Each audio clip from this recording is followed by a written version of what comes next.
External affairs minister Jaishankar गए, वो China में है इस समय, चाइना की विजिट की। और चाइना में हुआ क्या, चाइना में उन्होंने शी जिनपिंग से मीटिंग की, उन्होंने चाइना के डिफेंस मिनिस्टर से मीटिंग की। बहुत सारे लोग जो कि कांग्रेसी हैं, कांग्रेस के फेवर में या लेफ्ट के फेवर में लोग जो हैं, वो बोल रहे हैं कि हमला पाकिस्तान पे जो इंडिया और पाकिस्तान के जो ऑपरेशन सिंदूर हुआ था, उस दौरान चाइना पाकिस्तान को इंटेलिजेंस सपोर्ट दे रहा है, चाइना पाकिस्तान को हथियारों से सपोर्ट दे रहा था। और ऐसे में चाइना से के प्रेसिडेंट से दोस्ती, चाइना के प्रेसिडेंट से हाथ मिलाना, चाइना के प्रेसिडेंट से मीटिंग, ऐसा होना नहीं चाहिए था। पता नहीं क्यों जयशंकर साहब ये काम कर रहे थे। ये गेम है। गेम ये है कि 1962 में कहीं मुझे लोग बोले कि मैं बीजेपी के स्पोक्स पर्सन की तरह बात कर रहा हूँ, तो मैं बात नहीं कर रहा हूँ, मैं कुछ फैक्ट्स सामने। 1962 में चाइना इंडिया वॉर हुई थी और उसमें क्या हुआ था सबको पता, इंडिया की शिकस्त हुई और चाइना ने हमें धोखा दिया था। कैसे धोखा दिया था कि हिंदी चीनी भाई भाई के नारे लगे थे और उस वहीं से शुरुआत होती है इंडिया और चाइना की दोस्ती, दुश्मनी बदल गई। इंडिया और चाइना की दोस्ती खत्म, दुश्मनी में बदल गई और ये दुश्मनी तभी शुरू हुई थी जो आज तक हम बरकरार रखे। धन्यवाद किया जाए नेहरू का, जिन्होंने ये दिन दिखाया हमें। धन्यवाद दिया जाए हमें दूसरे नेताओं, जिन लोगों ने चाइना पर कुछ ज्यादा भरोसा किया, लेकिन चाइना पर भरोसा न करने की सलाह कई बार दी गई, आर्मी की तरफ से भी दी गई और सरदार पटेल की तरफ से भी पहले ही दे दी गई थी। लेकिन चाइना पे भरोसा कुछ ज्यादा था, शायद पंचशील पे भरोसा कुछ ज्यादा था। दुश्मनी तो हुई 62 में, लेकिन 1970 के दशक आते आते चाइना को जब परमानेंट मेंबरशिप चाहिए थी यूनाइटेड नेशंस की, सिक्योरिटी काउंसिल की, तो उस समय भारत ने ही पुरजोर कोशिश की कि चीन को मिले परमानेंट मेंबरशिप। आज चीन हमारी परमानेंट मेंबरशिप को ब्लॉक कर। हमने उस समय 70 के दशक में चाइना को यूएन में वो मकाम दिलवाया जहां पर वो आज बैठ के हमें परेशान करता। क्यों किया हमने? क्योंकि इंटरनेशनल अफेयर्स ऐसे नहीं चलते हैं जैसे वहां कांग्रेस के हेडक्वार्टर में बैठ के या कांग्रेस की स्पोक्स पर्सन या कांग्रेस के प्रेस कॉन्फ्रेंस में बैठ के होता है। किसी भी बात करने के लिए हमारे साथ प्रेमशंकर सिंह, जो कि खुद एडिटर रहे हैं कई न्यूज चैनल्स के। प्रेमशंकर जी, बहुत बहुत स्वागत आपका हमारे शो में। प्रेमशंकर जी, ये प्रेमशंकर जी एक चैनल भी चलाते हैं जिसका नाम है मन कही। इस चैनल को आप जाकर चेक कर सकते हैं, मन कही के नाम से चैनल है। और इसका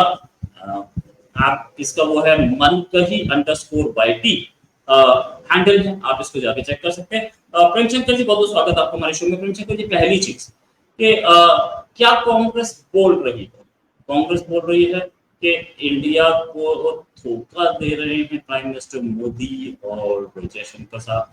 यहाँ चाइना पाकिस्तान को सपोर्ट कर रहा था और जयशंकर साहब जाके वहां पे हाथ मिला।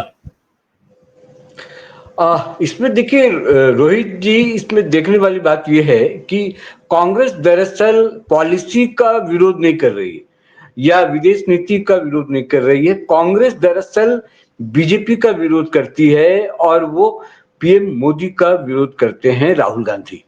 इसलिए इस तरह के बयान सामने आ रहे हैं कांग्रेस की तरफ से। विपक्ष की सबसे बड़ी पार्टी है तो उनको विरोध करना है।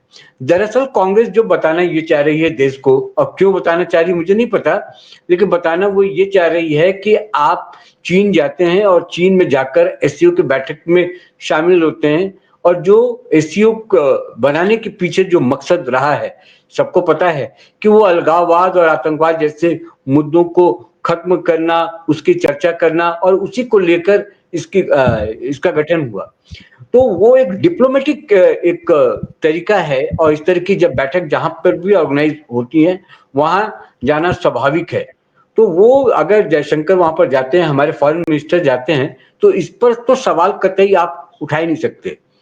और दूसरी बात जो इन्होंने कहा है, जो इन्होंने एक्स पर पोस्ट भी किया है राहुल गांधी ने, उन्होंने उस पर कहा है कि विदेश नीति को मोदी गवर्नमेंट ने सर्कस की तरह बना दिया है। कैसे मुझे नहीं पता, क्यों? क्योंकि तर्क तो होता नहीं है राहुल गांधी के किसी बयान पर। जो कहना होता है वो कह देते हैं, मायने मतलब बिना समझे हुए। जयशंकर दरअसल वहां पर गए क्योंकि ऑपरेशन सिंदूर के बाद ये पहली मुलाकात थी उनकी, और शी जिनपिंग से भी उनकी मुलाकात हुई बैठक से पहले, जो जिसको हम द्विपक्षीय बायलैटरल मीटिंग कहते हैं, और उसमें उन्होंने अपनी चिंता जाहिर की, बताया ऑपरेशन सिंदूर को लेके भी जो बातें थी भारत के पक्ष से उसका भी जिक्र किया गया, और आतंकवाद को लेकर, अलगाववाद को लेकर किस तरीके से भारत सीरियस है, और बाकी जो इसके कंट्रीज हैं जो एससीओ के मीटिंग में जो विदेश मंत्री वहां पर बैठते हैं, उसको लेकर भी इन्होंने चर्चा की। रही बात कांग्रेस का जो कंसर्न है कि आप ऐसे समय पर बातचीत करने जा रहे हैं, क्या कांग्रेस ये चाहती थी कि चीन से बातचीत भारत ना करे या उनके साथ उस बैठक में शामिल ना हो, तो ये भी डिप्लोमेटिक तरीके से गलत होता है। तो ये कांग्रेस का ये कहना है रोहित जी कि जिस वक्त ऑपरेशन सिंदूर भारत कर रहा था उस वक्त चीन सपोर्ट कर रहा था पाकिस्तान को, ये सबको पता है, भारत भी इससे इनकार नहीं कर रहा था और भारत सरकार भी ये मान रही थी कि इस तरह से सपोर्ट जो है वो हथियार से हो, मोरल सपोर्ट हो या किसी और भी तरीके का जो भी हो, क्योंकि चाइना हमेशा से पाकिस्तान का सपोर्ट करता रहा है। लेकिन फिर भी जब इंटरनेशनल फोरम में जब बातचीत होती है तो भारत अपना पक्ष रखेगा, आप उससे अलग नहीं हो सकते। ये कोई पड़ोसी का झगड़ा नहीं है कि अगर हम बातचीत आपस में नहीं करेंगे तो वो उससे काम चल जाएगा। ये परिवार में पति पत्नी का ये झगड़ा नहीं है कि आप बातचीत आपस में नहीं करेंगे तो चल जाएगा। आपको अपनी बातों को इंटरनेशनल फोरम में रखना ही होगा, और आप किस नीति पर काम कर रहे हैं, कि कितना सीरियस है आप इस इशू को लेकर, और आपका कंसर्न क्या है। और चाइना को भी पता चलना चाहिए कि भारत ऑपरेशन सिंदूर क्यों किया और इसके पीछे वजह क्या रही, और जो पहलगाम में जो हुआ वो आतंकवाद का एक बहुत बड़ा एग्जाम्पल था, और इसके लिए पाकिस्तान को कभी माफ नहीं किया जा सकता। और चीन को भी ये चेताना जरूरी है कि आप भी इस बात को समझिए कि अगर आतंक आज हमारे खिलाफ इस्तेमाल हो रहा है आतंक, तो कल को चीन भी इसका शिकार हो सकता है, कल को अमेरिका भी हो सकता है, कोई भी हो सकता है, क्योंकि अमेरिका तो ऑलरेडी हो चुका है, कहने को तो सुपर पावर था, लेकिन वहां पर भी आतंक का शिकार हुआ अमेरिका, तो चीन भी क्या उससे अछूता रह सकता है कभी, ये कहना मुश्किल है। तो जो जयशंकर वहां पर जाके डिप्लोमेटिक तरीके से जितनी बातें उनको रखनी थी वहां मीटिंग में उन्होंने कहा, अपने उद्बोधन में भी उन्होंने कहा कि भारत किस तरीके से इन सब चीजों को देख रहा है और आतंकवाद को लेकर भारत कितना गंभीर है। और जहां तक पाकिस्तान का सवाल है, अगर पाकिस्तान आतंकवादी गतिविधियों पर रोक नहीं लगाता है, किसी भी तरह की आगे भी कोई हरकत करता है, तो भारत नहीं छोड़ेगा, भारत उसका बदला लेगा और ऑपरेशन सिंदूर जैसा जो एक ऑपरेशन था वो ऑपरेशन को करेगा। कांग्रेस इसको राजनीति के रंग में रंगना चाहती है, और इसीलिए आप देखिएगा सिर्फ राहुल गांधी नहीं, राहुल गांधी के बाद श्रीनेत ने भी, जो प्रवक्ता है कांग्रेस की, वो और रमेश, क्या नाम है इनका पूरा, जयराम रमेश, हाँ, इन्होंने जयराम रमेश ने भी बहुत लंबा चौड़ा अपना बयान दिया है और क्रिटिसाइज करने की कोशिश की है मोदी गवर्नमेंट को, जयशंकर के पॉलिसीज को। ये मुझे यही आपसे सवाल मैं करना चाहता हूं, क्या ये चाहते थे कि जयशंकर चीन में जो एससीओ की बैठक हो रही थी उसमें शामिल ना होते? ये बचकाना बयान है और बचकाना सोच है। मुझे नहीं लगता ये नेशनल पार्टी है, कांग्रेस पुरानी पार्टी है, जो आजादी के बाद 1962 की जब बात करते हैं या आजादी के बाद इस देश को कांग्रेस ने ही संभाला, इस पार्टी की ही सरकार है, तो डिप्लोमेटिक तरीके से कैसे काम किया जाता है कांग्रेस को पता है। लेकिन क्योंकि इस वो पर आपको घेरना था, तो इसलिए जयशंकर को और मोदी सरकार को आप घेर रहे हैं। लेकिन मुझे लगता है कि जिस तरीके से ऑपरेशन सिंदूर किया गया सक्सेसफुल तरीके से, पाकिस्तान को भी औकात दिखाया गया, जरूरत पड़ने पर मोदी ने जिस तरीके से अमेरिका को भी चेताया, बताया कि हमारे पास अब वो वाली स्थिति नहीं है जो पहले हुआ करती थी, तो हम अपने बचाव में और एक्शन करने के लिए हम तैयार हैं, और तरीके से किया। और चीन को भी एक मैसेज इनडायरेक्टली रूप से भी देने की जरूरत थी, जिसका काम जयशंकर ने चीन में जाकर किया है इस बैठक में, और वो तमाम मैसेजेस गए हैं जो जरूरी था, जो वाजिब था। राइट। और ये चीज भी कि कांग्रेस जिस तरीके से काम कर रही है, कांग्रेस के राहुल गांधी तो खुद चाइना के डेलीगेशन से मिल रहे थे। कांग्रेस के राहुल डोकलाम के बाद भी हमने देखा, कि वो डेलीगेशन से मिल रहे थे। कांग्रेस को फंडिंग भी आई, कुछ ऐसा पता चला, पता नहीं कितना सही है इन खबरों में, लेकिन डेलीगेशन से मिलते हुए देखे और चाइनीज एम्बेसी से के लोगों से भी मुलाकात करते देखे गए। खैर मैं नहीं बोलता वो ऑपोजिशन, इस समय तो ऑपोजिशन के लीडर हैं और उनका हक बनता है वो मिले, लेकिन पहले वो ऑपोजिशन के लीडर नहीं थे। Leader of opposition in the house opposition के नेता जरूर थे, मैं इसे क्लैरिफाई करना चाहूंगा। हालांकि वो जब अगर इतना टची है कांग्रेस के, भाई आप चाइना से क्यों बात कर रहे हो, वो हमारा दुश्मन है, तो राहुल गांधी जी क्यों गए थे डोकलाम के बाद? 2020 के बाद उनकी मीटिंग हुई, 2020 से पहले भी मीटिंग हुई, तो डोकलाम के बाद हुई सारी मीटिंग्स। ये राहुल गांधी जी मीटिंग करते हैं, खुद कर सकते हैं तो प्रॉब्लम नहीं है।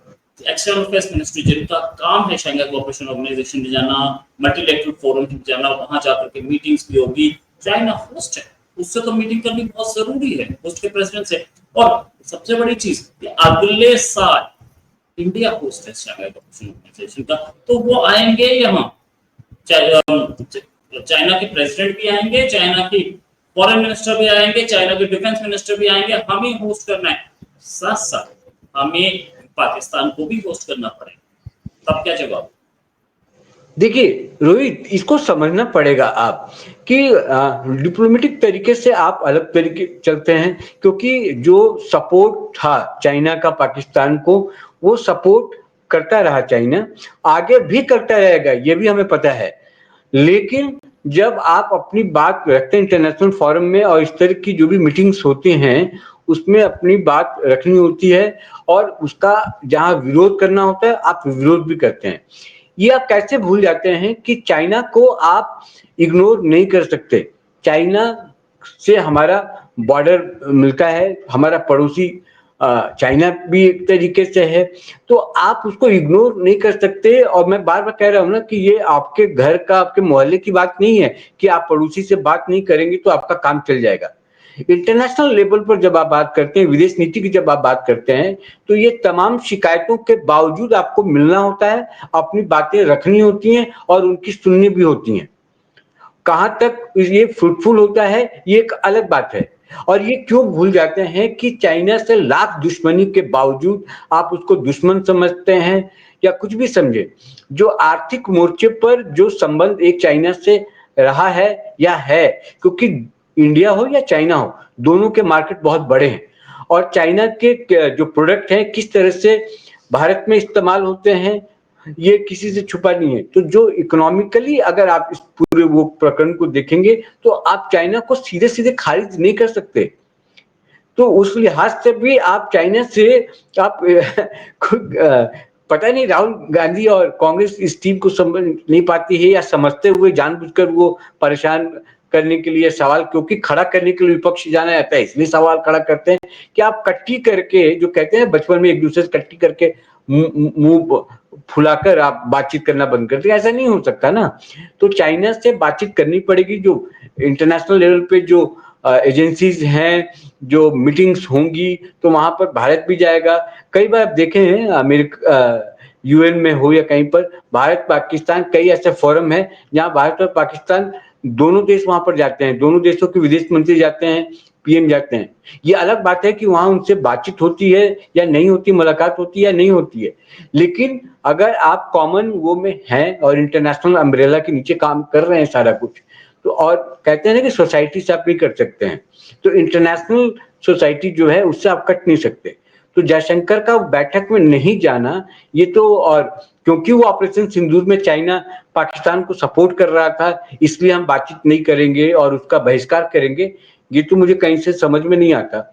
आप क्योंकि आपका जाना और जरूरी हो जाता है ऐसे मौके पर, और वहां पर अपनी बात, चाहे वो शी जिनपिंग हो या वहां पर बैठक में आए बाकी जो देश के नुमाइंदगी जहां से भी हो रही है वो हो, वहां खुलकर आप अपनी बात बताएंगे कि पाकिस्तान क्या कर रहा है। जैसे पूरी दुनिया को बताने के लिए प्रधानमंत्री मोदी ने अपने सांसदों को भेजा, और चीन में अगर इस तरह की बैठक हो रही है, बड़े लेवल पर बैठक हो रही है, एससीओ की बैठक हो रही है, वहां पर हमारा नुमाइंदगी हमारी नहीं होगी और हमारा विदेश मंत्री वहां जाकर फैक्ट्स को नहीं रखेगा और क्या स्ट्रेटजी है इंडिया का और उन्होंने क्या किया और आगे क्या करने वाला है, उस पर बातचीत अगर नहीं करेगा तो ये पॉसिबल नहीं है और ये होना भी नहीं चाहिए।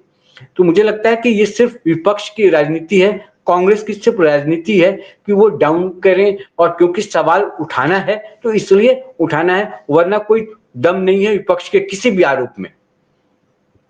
बिल्कुल सही, दम नहीं है विपक्ष किसी भी आरोप में। Thanks a lot Prem Shankar ji for joining.